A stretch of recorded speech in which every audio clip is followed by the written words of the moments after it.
अब देखिए, मैं आप लोगों को इस फुटबॉल से समझाने की कोशिश करती हूँ कि किस तरीके से ये फाइंड किया जाता है। क्या कहते हैं उसे, रेडियस ऑफ अर्थ फाइंड किया जाता है। उसमें ये होता है कि फॉर एग्जांपल ये दो जो मैंने लगाए हैं, क्या कह लें इनको, पिलर्स कह लें, रॉड्स कह लें, जो भी है व्हाट्सएवर। तो ये जो दोनों मैंने लगाए ना, ये मैंने इस तरह से लगाया। अगर मैं इस तरह करके देखूँगी ना, तो ये बिल्कुल स्ट्रेट आ रहा है ना, 90 डिग्री एंगल बना रहा है इसका, ठीक है। और अगर मैं इस वाले को देखती हूँ बिल्कुल स्ट्रेट करके, तो फिर ये भी थोड़ा सा ज़रा टिल्ट हो रहा है, मुझसे ठीक से लगा नहीं है, लेकिन बहरहाल ये भी जो है वो 90 डिग्री का एंगल ये बना रहा है, तकरीबन बना रहा है, ठीक है।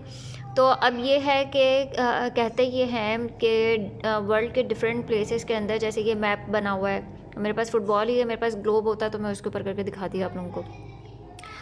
अब उसमें ये है कि कहते हैं कि डिफरेंट लोगों ने डिफरेंट प्लेसेस पे जाके इस तरह की रॉड लगा के सेम टाइम में वो किया, इनका एंगल जो है वो नोट किया। जैसे फॉर एग्जांपल ये है ना, मैं इसको अगर सूरज के सामने करती हूँ, यानी ये जो लाइट लगी हुई है ना, ये एक्चुअली क्या है, ये सूरज है, ठीक है। अब मैं इसको इस तरह करती हूँ। अब ये देखें, दोनों तरफ आपको कुछ ना कुछ यहाँ शेडो नज़र आ रहे हैं, ठीक है।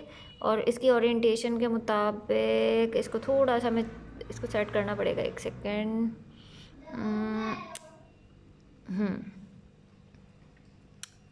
एक मिनट। हाँ जी, मैं कलर जगह पे बैठी हुई थी, अब मैंने इसको थोड़ा सा रिप्लेस किया है। तो अब ये देखें आप, दोनों तरफ आपको ये इसका शेडो जो नज़र आ रहा है ना, इस शेडो को लेके कैलकुलेशन की जाती है ट्रिग्नोमेट्रिक रेशोज़ के ज़रिए, और फिर इसका जो अर्थ का रेडियस है वो फाइंड किया जाता है। उसका मैं आप लोगों को सेंड कर देती हूँ, क्या कहते हैं उसे, कैलकुलेशन जो है वो मैं आप लोगों को सेंड करती हूँ, एक पिक्चर में मेरे पास रखी हुई है, ठीक है। तो इस तरीके से शेडो लिया जाता है। और वाकई मतलब हमारे जहन को अगर ये वाला मॉडल कोई अगर बताता है, तो हमारे दिमाग को अपील करता है ये ना, कि वाकई अर्थ जो है वो राउंड है, तभी तो इसका शेडो दूसरी तरफ पड़ रहा है, उसका शेडो दूसरी तरफ पड़ रहा है, और दोनों के साइज़ में भी थोड़ा बहुत डिफरेंस आ रहा है। ये समझे आप, इक्वेटर है, ये इक्वेटर के ऊपर वाला एरिया है, और ये इक्वेटर से ज़रा नीचे वाला एरिया है, ठीक है। तो इस पोजीशन में हमें समझ आता है कि हाँ वाकई अर्थ जो है वो राउंड है।